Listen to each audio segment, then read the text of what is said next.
కురిసే రోజు,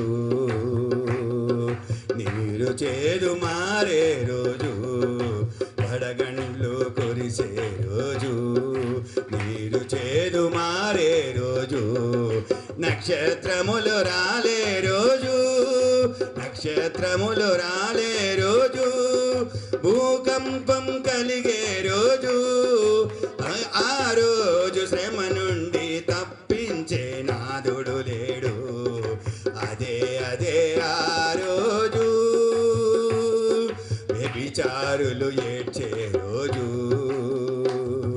మోసగాళ్ళు మసలే రోజు, వ్యభిచారులు ఏడ్చే రోజు, మోసగాళ్ళు మసలే రోజు,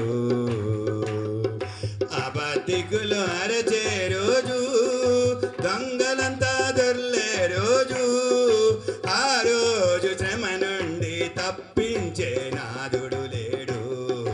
అదే అదే ఆ రోజు, ఓ మనిషి యోచించవా, నీ బ్రతుకు ఎలాగున్నదో, ఓ మనిషి యోచించవా, నీ బ్రతుకు ఎలాగున్నదో. ధనము చూసి దగా పడకుమా, బలము చూసి భంగ పడకుమా, ధనము చూసి దగా పడకుమా, బలము చూసి భంగ పడకుమా, ఆ రోజు శ్రమ నుండి తప్పించే నాదుడు లేడు. అదే అదే ఆ రోజు. హల్లెలూయా.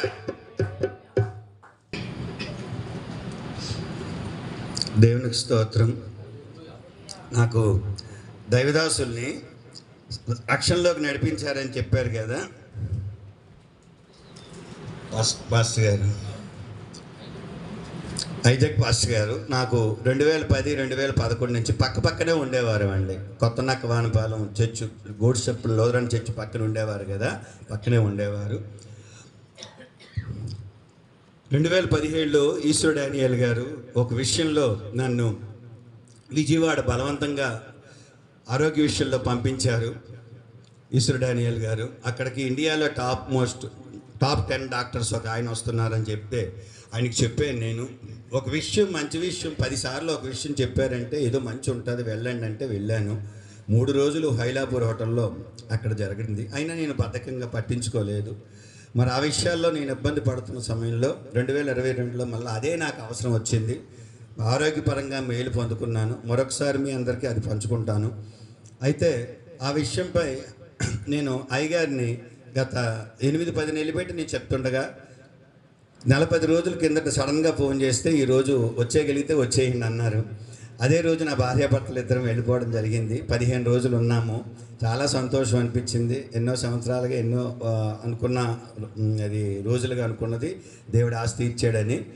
అయితే అక్కడ వెంకటేష్ గారైన ఒక దైవదాసులు, అక్కడ నేను ఎక్కువగా ఆయన సంఘం కానీ ఆయన సంఘ సభ్యులతో కానీ ఆయనతో సహవాసం కానీ ఉన్న 15 రోజుల్లో కొన్ని సందర్భాలు కలిసినప్పుడు నాకు చాలా ఆనందం అనిపించింది.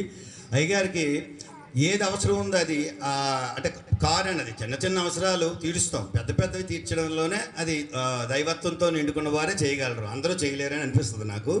కారు తీసుకొచ్చి అయ్యగారికి బహుమానంగా ఇచ్చారనమాట. అంతేకాదు ఎన్నో విలువైన ఆత్మలు కూడా ఆయన సంపాదించారు అని ఆయన విన్నప్పుడు నా హృదయంలో ఎంతో ఆనందం అనిపించింది. అప్పుడు నేను అన్నాను, 15 రోజులు మా వైజాగ్లో లేదు, మా డానియల్ పాస్ గారి మా సొంత గ్రామం అండి, నాకు ఎన్నాళ్ళు పెట్టి ఆశ ఉంది, 15 రోజులు వైజాగ్లోను 15 రోజులు హైదరాబాద్లో ఉండిపోతాను అయ్యగారు అంటే మీ మనసు మీ మనసుకి ఏం మంచిది అనిపిస్తే అది చేయండి, ప్రభువారు మీకు నడిపింపుని బట్టి అని చెప్పడం జరిగింది. ఆ తర్వాత ఆ విషయం మీద అజయ్ అనే అబ్బాయి పూణే సతారా వెళ్ళడం కూడా జరిగిందండి. నేను చెప్పిన ఆ 15 రోజుల్లో విషయాల్లో చాలామందికి మంచిగా అనిపించి సతారా పూణే కూడా వెళ్ళడం జరిగిందండి. మరి ఈ విషయాలన్నింటిలో ప్రార్థన చేయండి మీరు. ఎందుకంటే భయంకరమైన రోజుల్లోనే మనం ఉన్నాము. ఏర్పాటు చేసుకున్న వారిని కూడా పాడు చేసే రోజుల్లో ఉన్నాము. ఇలాంటి సందర్భాలు అందరూ చేసేది అందరూ చేయగలరు. ఏమండి, సత్యసాయిబాబు ఉన్నారంటే అందరూ చేస్తున్నారు, కల్కి భగవాన్ అంటే అందరూ చేస్తుంటారు, అందరిలో అందరూ చేస్తుంటారు. కానీ ఎవరూ చేయలేనిది అందరూ వదిలేసి యేసుక్రీస్తు దగ్గర రావాలంటే చిన్న మాట కాదు. ఆ యేసుక్రీస్తు దగ్గరికి రప్పించిన వాళ్ళు చిన్నవాళ్ళు కాదు. హల్లెలూయా! వాళ్ళే దైవ సేవకులు. క్లాప్స్ కొట్టండి. అంతే కదండి. చిన్న మాట. మన కుటుంబ సభ్యులే మన మాట వినరు, మన పిల్లలే మన మాట వినరు. అలాంటిది మీరు అన్నీ చేసుకోండి, మా దగ్గరికి రండి అంటే వస్తారు ఎవరైనా సరే. అవన్నీ వదిలేసి ఇక్కడికి రండి అంటే రాగలరా?